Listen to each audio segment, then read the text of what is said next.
És un gust i és un repte parlar d'això amb tan poca estona i, a més, sortosament hi ha moltes coses de les que vull dir que ja alguns dels que heu intervingut les heu dit. No?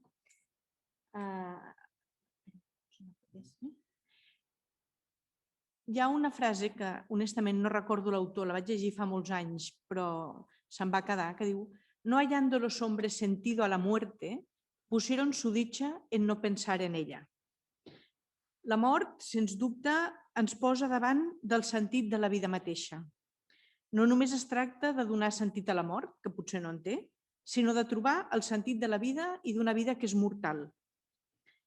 La mort, ahir se'n va parlar bastament, sobretot la doctora Esquerda, és un tabú a les nostres societats. Parlem de xifres de morts com quelcom aliè a la nostra pròpia condició. Amaguem la mort, la maquillem, l'allunyem de casa. No som gaire tolerants amb els senyals de dol.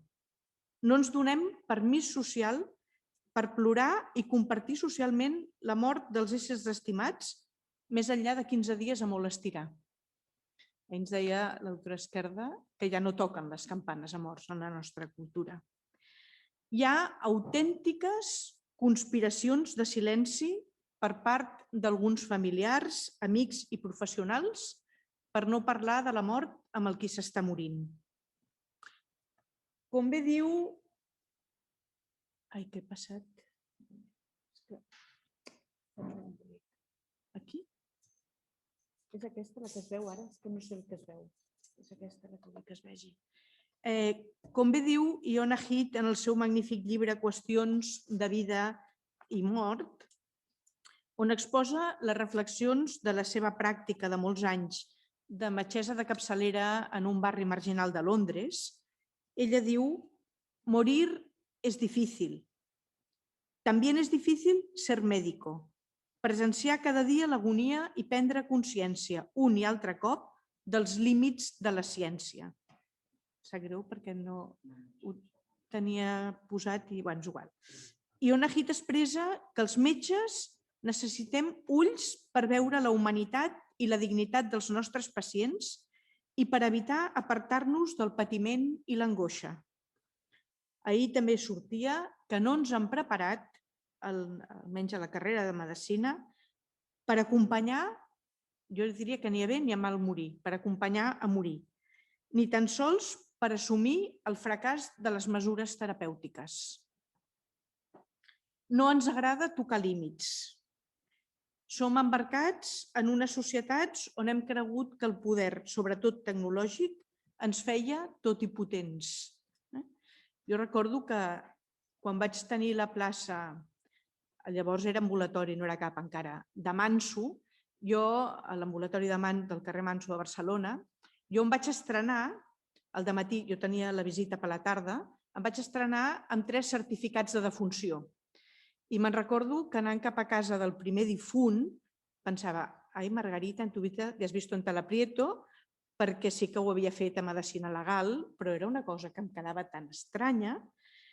No se'ns va preparar per tot això, no? I això era signar el certificat, però darrere hi ha una família, hi ha uns dols. Acostumats, com dic, a aconseguir el que ens proposem i a tenir mitjans, si més no, per a tractar d'aconseguir-ho, la mort representa el fracàs absolut del nostre poder, a voltes despòtic sobre la realitat. Vaig escriure als inicis de la pandèmia de la Covid-19 que quan els posthumanismes treien ja el nas en les nostres societats i el somni de la immortalitat albirava una nova era, tot d'una i sense saber molt bé com, ens trobem a la recerca de paradigmes existencials d'amplària universal que puguin donar resposta als anhels de la humanitat en la postpandèmia. Un organisme micromètric com és un virus ens ha fet baixar de cop del somni de la immortalitat. No parlo de la immortalitat transcendent, parlo de la immortalitat corporal, corpòrea. L'any 2001, els experts en biodemografia i estudis sobre l'envelliment, Olshansky i Kearns, en el seu llibre En busca de la inmortalidad, ciencia y esperanza de vida, expresaven: somos optimistas, pues a la larga la biomedicina conseguirá dominar ciertos aspectos del proceso de envejecimiento, lo cual permitirá, por primera vez a la humanidad, influir en las fuerzas biológicas que rigen la vida y la muerte. L'historiador Philippe Ariès, que ahir també la doctora Esquerda el va citar, Ariès va estudiar la cultura funerària a l'Occident europeu posterior a la caiguda de Roma i la veia com un pilar de construcció de la societat. Ell mostra com la mort s'ha tornat un tabú a les nostres societats, en el seu llibre Morir en Occidente expresa: la vieja actitud según la cual la muerte es a la vez familiar, próxima, atenuada e indiferente, se opone demasiado a la nuestra, en virtud de la cual la muerte da miedo, hasta el punto de que ya no nos atrevemos a pronunciar su nombre. ¿Es pot veure o no? Pensar la mort, afrontar la mort, ens fa repensar la vida i a l'inrevés. Pensant sobre el sentit de la vida, la mort se'ns fa trobadissa. Vida i mort van de la mà. El misteri que embolcalla la vida humana s'expressa de manera diàfana en la mort. L'alè vital deixa d'animar el nostre cos. La corporeïtat esdevé cos només, cadàver. La corporeïtat, que va més enllà de l'existència física d'un cos, involucra experiències emocionals, socials, culturals, físiques, sensorials que ens van fent únics i que ens caracteritzen com a persones més enllà del que encertem o puguem expressar. La reducció materialista de l'existència buida de sentit el contingut de la mateixa. La gratuïtat, que em sembla que és un concepte que hem de tenir molt present sobre tota la vida, però sobretot al final de vida, va molt pregonament lligada a l'amor i, curiosament, sembla esdevenir una paraula sense sentit justament al final de vida. Hi ha moments en què la pregunta utilitarista de què serveix, per què serveix, eclipsa la grandesa de la vida humana, que només des de l'amor, com dic, tan genuïnament gratuït, recobra sentit i es viu en pau i reconciliadament. Si vivim de manera tensa i poc reconciliada la nostra existència, poc podem esperar una bona mort. Ara n'acaba de fer esment el professor Torralba. Una bona mort entenc que no ve d'eliminar el dolor corporal. Això es pot aconseguir amb analgèsia, arribant fins a la sedació, com bé explicava el doctor Bertran. La bona mort ve d'un final pacificat i reconciliat. Dic que la bona mort és com l'ofrena d'un fruit madur. La vida és procés i els processos demanen temps. Les nostres cultures immediatistes ens han tornat impacients. Tot ho volem ja, però necessitem temps. És com la fruita, que si trenques la closca abans d'hora, el fruit és amarg. Amb la vida i la mort passa el mateix. Ens hem de concedir fer processos, però també processos d'aquells que ens endinsen en una existència molt gratuïta, embolcallada sovint de silencis expressius, de vides per molts considerades inútils si només portem les ulleres de la rendibilitat i l'eficàcia materialista.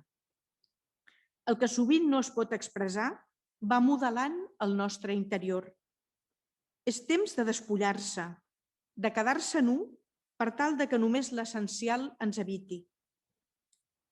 Sovint aquest despullament, també vull dir amb la meva experiència d'acompanyar bastantes persones al final de vida, curiosament sovint aquest despullament va acompanyat de nits fosques, també en la fe. Nits fosques que es viuen fosques però no solitàries, perquè es viuen des de la confiança. Recordo una religiosa nostra que em deia al final de vida: em sento com una hormiguita negra en una noche negra sobre una piedra negra. I em deia, però Dios la ve. És a dir, hi ha una confiança última per sobre d'aquesta nit fosca que sovint ens toca. És com l'última pobresa, la pobresa de no posseir-te ni en el ple sentit.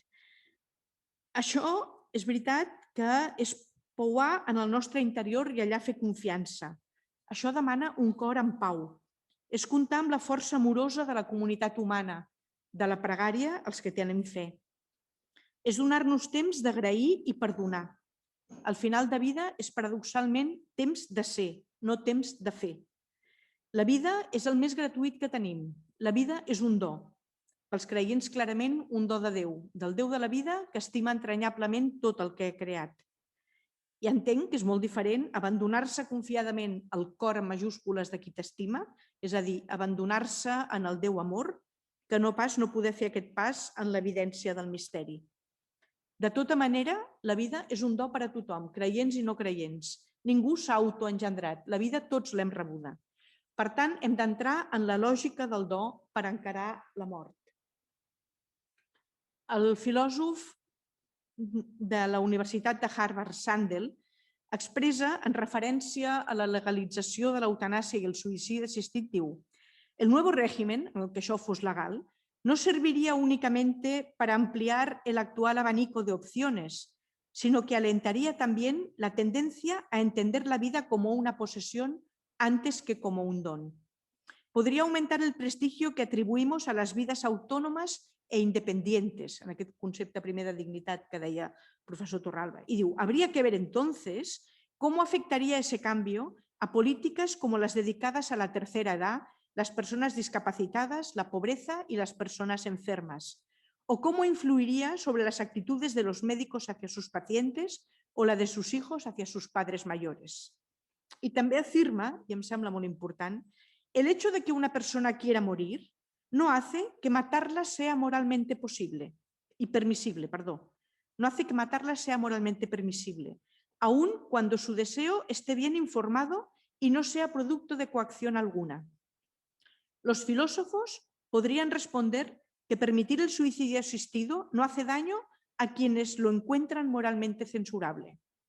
Pero esta respuesta, em sembla clau això, pasaría por alto hasta qué punto los cambios en la legislación pueden comportar cambios en la forma como nos concebimos a nosotros mismos. Tota vida humana té la mateixa dignitat, ja ho ha dit el professor Torralba. La dignitat és ontològica. Banalitzar la mort ens pot portar a banalitzar la vida i a l'inrevés. Per acabar-ho d'adobar, i n'ha fet esment el professor Javier de la Torre, la llei espanyola d'eutanàsia diu a la disposició addicional primera sobre la consideració legal de la mort: la muerte como consideración de la prestación de ayuda para morir tendrá la consideración legal de muerte natural a todos los efectos, independientemente de la codificación realizada en la misma. Bé, de fet, ja tenim aquí una consideració que ens afecta a tots, tant els que la demanen com els que no la demanen.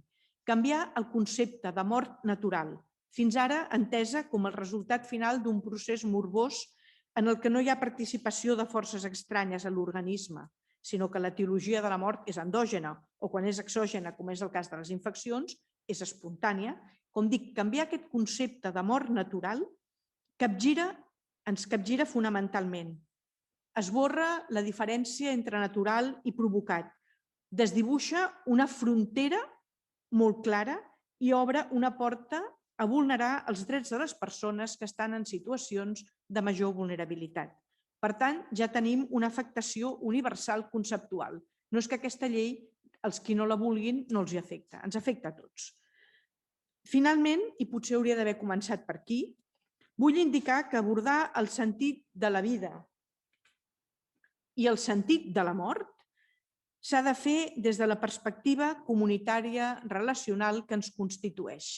Aquí he posat una fotografia del 25è aniversari de la matança a la UCA del Salvador, que el lema d'aquests 25 anys era Vida i muerte en comunitat, que és un dels panells d'entrada al centre Monsenyor Romero. El discurs sobre la vida i la mort ha de ser solidari i no solitari. I mentre no ens empassem això, no podrem abordar correctament la vida i la mort. El discurs és solidari, no solitari. Diu, o sigui, convivim i conmorim. No ens podem entendre aïlladament de les relacions que ens constitueixen. Diu Adela Cortina, morir con otros, con morir, es un proceso largo. Es ir sintiendo que la vida se nos escapa. Cuando se nos van muriendo, aquellos que son ya parte nuestra, porque los hemos convivido, hemos vivido con ellos. La vida humana és certament un bé personal, però també és un bé comunitari. Amb la pandèmia hem tornat a veure molt clarament que la vida d'un afecta la vida de tots i la mort d'un afecta també tota la comunitat humana. El discurs social ha de permear tota la nostra existència. No podem tenir discursos tan individualistes i ultraliberals quan parlem de final de vida i, en canvi, omplir-nos la boca de discursos socials amb tota la resta de situacions. Sant Tomàs d'Aquino, a la Suma Teològica, a mi a vegades soc una mica lenta de reacció, però sempre explico als meus alumnes que el dia que vaig caure en el compte de que justament quan parla de l'homicidi i el suïcidi Sant Tomàs ho fa dintre del Tractat de Justícia, vaig entendre el perquè i sobretot en el segon argument que dona Sant Tomàs per el qual és il·lícit suïcidar-se, ell diu, salto l'altre per qüestions de temps, però diu porque cada parte en cuanto tal pertenece al todo y un hombre cualquiera es parte de la comunidad y por lo tanto todo lo que él es pertenece a la sociedad. Por eso el que se suicida hace injuria a la comunidad. Hem de recuperar aquesta consciència del valor social de tota vida. Si jo em llevo la vida, estic robant a la meva comunitat humana quelcom que li pertany, que sóc jo. La vida humana és vida en relació. La vida i la mort s'entenen, com dic, en comunitat. D'altra banda, i quan ho estava acabant de pensar, ahir em venia a dir, és que d'altra banda hi ha morts, perdoneu, que ens acusen a tots. Mireu, fa uns anys vaig tenir una experiència molt dolorosa, però que en el fons he agraït tenir, que demano a Déu que no se m'oblidi mai. Vaig estar a Uganda un temps i vaig anar un temps al nord d'Uganda, a la zona de Karamoja, on les meves germanes tenen diverses comunitats, també tenim un col·legi, i vaig visitar l'hospital d'allà de Moroto i se'm va clavar l'ànima, que m'ensenyaven l'hospital, i de sobte veig, és la primera persona que he vist que va morir de gana.